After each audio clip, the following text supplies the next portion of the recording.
Hello, it's Mary Jane Sharratt again with another top tip for EFT practitioners. And in this video, I'm talking about what to do if you've been working with a client for a while and nothing's really changing. So 4 main areas to think about. Number 1 is make sure you're staying with what a lot of people call the negative. I don't really, because I don't think anything is negative, but the uncomfortable. You're staying with the discomfort. Many practitioners want to kind of switch to the positive a bit too soon. Stay with it. Stay with the discomfort.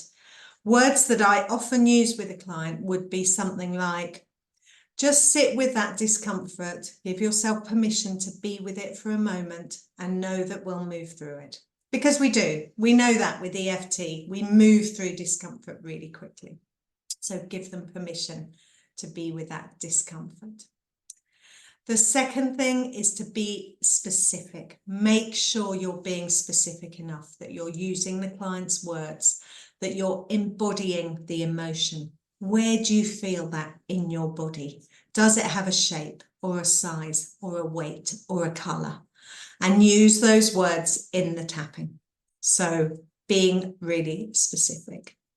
The third thing is events. And I say to all my trainees many times, events are gold. They truly are.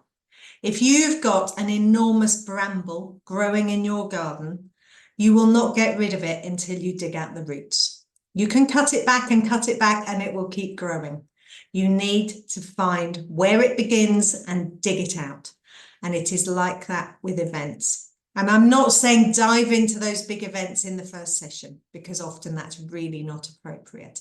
But in due course, you need to identify and work on the events and essentially take away the emotion from thinking of those events.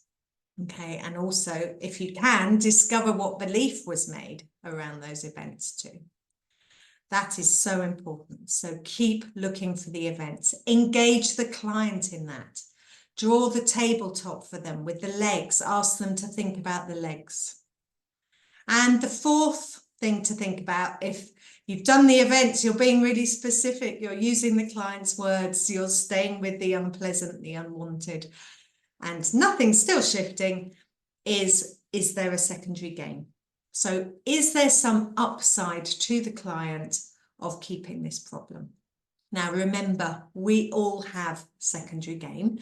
There is no judgment about this. Great questions that you can ask to help identify this.